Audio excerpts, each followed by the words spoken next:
যেটা ছেড়ে যাবেন সেটা মানুষে ভাগ করে নেবে, স্বাভাবিক গতিতে ভাগ করবে, না হয় মারামারি করে ভাগ করবে, না হয় মামলা করে ভাগ করবে।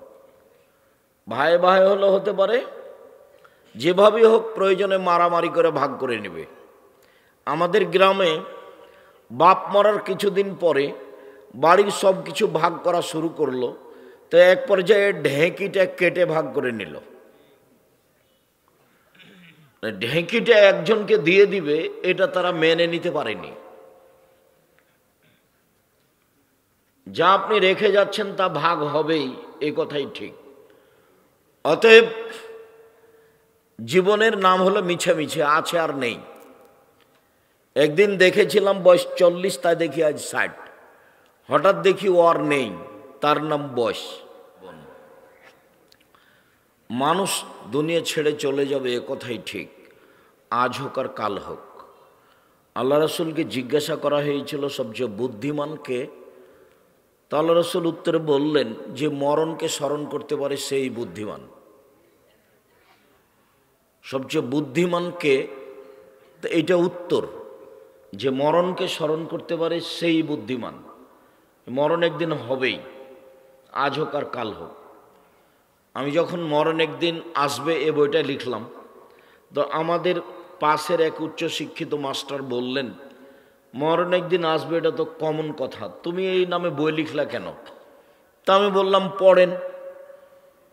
তো কিছুদিন পরে দেখা হয়ে বলছে, তোমার বইটা আমি 10 বার পড়ে দেখেছি, 10 বার। তো আমার জীবনে আমি যত বই পড়েছি তাতে এই বইটাই আমি 1 নম্বরে রেখেছি, উচ্চশিক্ষিত মানুষ। মরণ একদিন আসবেই। মানুষের জীবন একেবারেই অস্থায়ী, আর যা উপার্জন করেছে তা 4 ভাগে ভাগ। যা খায় তা পায়খানা, মা কালা ফাফনা। যা খেলো তা নষ্ট হলো, যা পরে তা পুরাতন হলো, মালাবেসা ফাবলা। 3 মা আতা ফাক্তানা, যা দিল তা জমা হলো। 4 ওমা সেওয়াজ আলেকা ফহজাহেবুল্লিন্নাস। সবচেয়ে বুদ্ধিমান কে? আল্লাহর নবী মরণকে যে স্মরণ করে। আল্লাহর নবী বললেন, ফাকসিরু যিকরা হাদিমিল লাজ্জাতিল মউত। পৃথিবীর মানুষ, তোমরা ওই জিনিসটাকে বেশি স্মরণ করো যে জিনিসটা মানুষের স্বাদকে কেটে দেয়। প্রত্যেকটা মানুষের জীবনে একটা স্বাদ আছে। আপনার নরসিংদী বাবুবাজার, তাই না, বাবুরহাট একটা বড় দোকান নিবে, এটা তার স্বাদ। ও একটা ভ্যান কিনবে, এটা তার স্বাদ। তো এইটাকে কেটে দিল কি? মরণ। মরণ আসলো, স্বাদ মিটে গেল। তা আল্লাহ রাসূল বলছেন, যে জিনিসটা মানুষের স্বাদকে কেটে দেয় সেই জিনিসটা স্মরণ করো, সেটার নাম মরণ। আল্লাহ রাসূল একবার বললেন, জুরু কাবরাকুম ফাইন্নাহু তুযাক্কিরু মাউতাকুম। মরণ স্মরণ করো, কবর জিয়ারত করো, মরণ স্মরণ হবে। কবর জিয়ারত করো, মরণ স্মরণ হবে। মাঝে মধ্যে কবর জিয়ারত করতে যেতে হবে, কেবলার দিকে মুখ করে হাত তুলে দোয়া করতে হবে এককভাবে। কবরের পাশে সবাই মিলে হাত তুলে দোয়া করা বিদআত।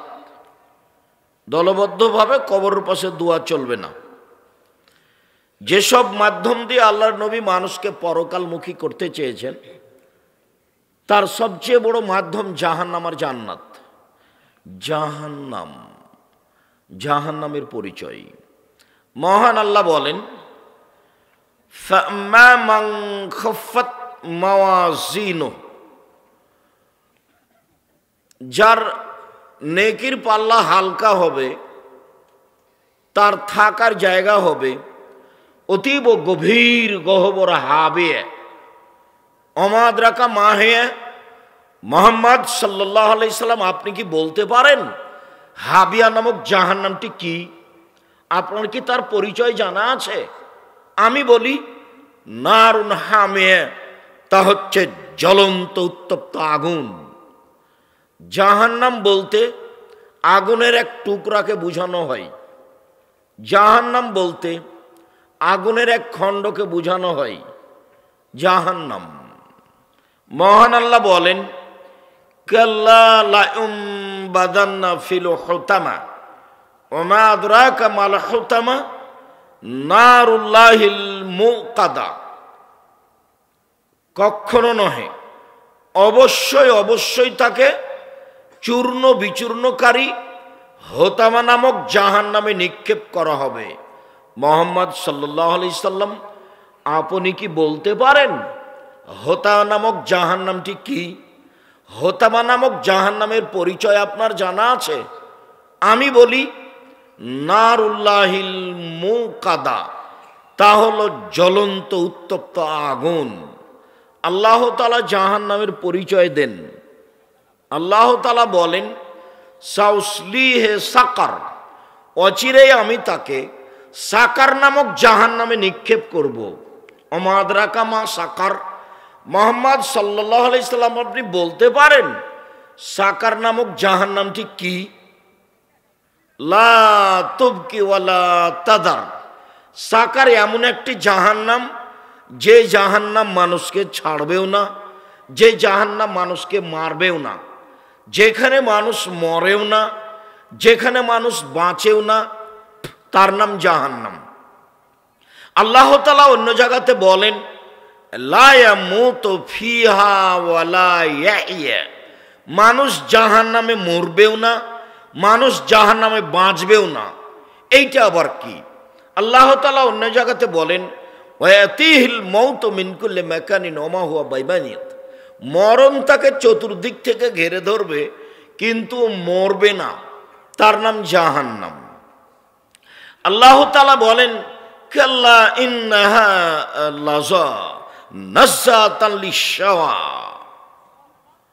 অবশ্যই এইটা একটা জ্বলন্ত উত্তপ্ত ক্ষিপ্ত আগুন যা মানুষের চামড়াকে ঝলসিয়ে দেয়। তাদু, ডাক দেয় ওকে, মানে তাওয়াল্লা, যে উল্টা মুখে চলে যায়, কথা মানে না। ফাজামা আওয়া ফাআওয়া, টাকা পয়সা গুনে গুনে রাখে, খরচ করে না, হিসাব নিকাশ করে একত্রিত করে। এই লোককে জাহান্নাম বিচারের মাঠে ডাক দিবে। জাহান্নাম এমন একটি জায়গা যা ক্ষিপ্ত আগুনের নাম। সম্মানিত দিনী ভাই বোন, আল্লাহ তাআলা জাহান্নামের পরিচয়ে বলেন, ইন্না লাদাইনা আনকালাম ওয়া জাহিমা, নিশ্চয় আমার নিকটে রয়েছে দুর্বহ বেড়ি এবং দাউ দাউ করে জ্বলতে থাকা আগুন।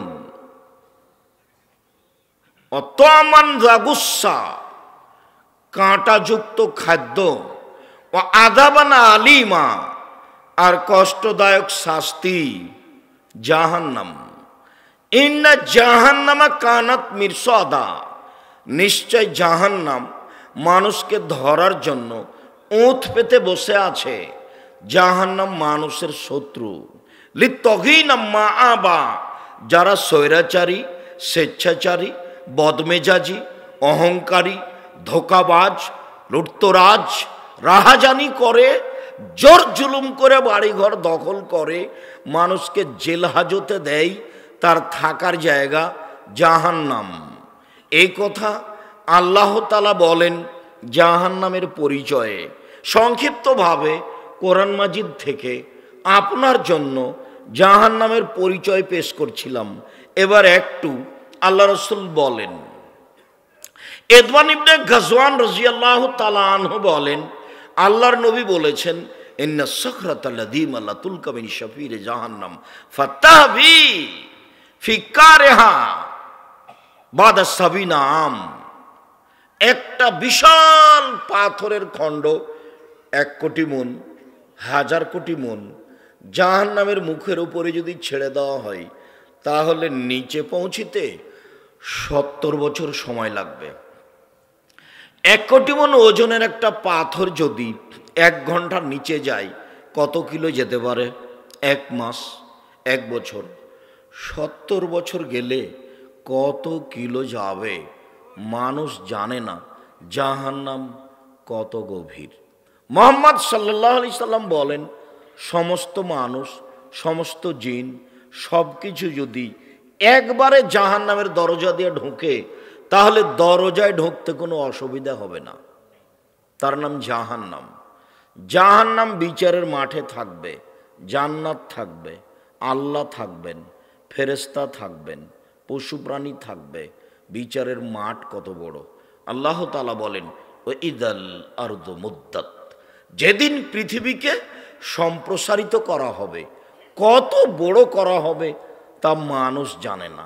তবে জাহান্নাম বিচারের মাঠে থাকবে, জান্নাত থাকবে, আল্লাহ থাকবেন, ফেরেশতা থাকবেন, মানুষ থাকবে, জিন থাকবে, পশু প্রাণী থাকবে। বিচারের মাঠ কত বড়, জাহান্নাম কত বড়। জাহান্নামীদের পরিচয় আবু হুরায়রা রাদিয়াল্লাহু তাআলা আনহু বলেন, রাসূল সাল্লাল্লাহু আলাইহি সাল্লাম বলেছেন, বাইনা মানকিবাইল কাফির সালাসাতা আইয়াবিল রাকিবিল মুসরি, একজন জাহান্নামীর ডান কাঁধ থেকে বাম কাঁধের ব্যবধান 3 দিন 3 রাতের পথ। একটা দ্রুতগামী ঘোড়া একজন জাহান্নামীর ডান কাঁধে দৌড়াতে আরম্ভ করলে বাম কাঁধে পৌঁছিতে 3 দিন সময় লাগবে। এই কথা রাসূল সাল্লাল্লাহু আলাইহি সাল্লাম বলেন। আবু হুরায়রা রাদিয়াল্লাহু তাআলা আনহু বলেন, রাসূল সাল্লাল্লাহু আলাইহি সাল্লাম বলেছেন, ইন্না গিলজা জাহান্নাম, ইন্না গিলজা জিলদিহি ওয়া ইসনানে আরবাউনা দেরা, একজন জাহান্নামীর গায়ের চামড়া 42 হাত মোটা। অন্যা জিরসা মিসল ওহুদিন, তার দাঁত ওহুদ পাহাড়ের সমান বড়। ওহুদ পাহাড় 4 কিলোমিটার প্রশস্ত, 8 কিলোমিটার লম্বা। নিচে কত আছে তা মানুষ জানে না। তিনি বলেন, অন্যা ফাকেদাহু মিসল বাইজা, একজন জাহান্নামের উরু রান বাইজা পাহাড়ের সমান। বাইজা পাহাড় 39 কিলোমিটার লম্বা। তিনি বলেন, অন্যা মাজলিস মিন জাহান্নাম মা বাইনা মক্কা ওয়াল মদিনা, একজন জাহান্নামের বসার জায়গা মক্কা থেকে মদিনা 450 কিলোমিটার। একজন জাহান্নামীর বসার জায়গা যদি 450 কিলোমিটার হয়, প্রতি 1000-এ 999 জন মানুষ যদি জাহান্নামে যায়, তাহলে জাহান্নাম কত বড়!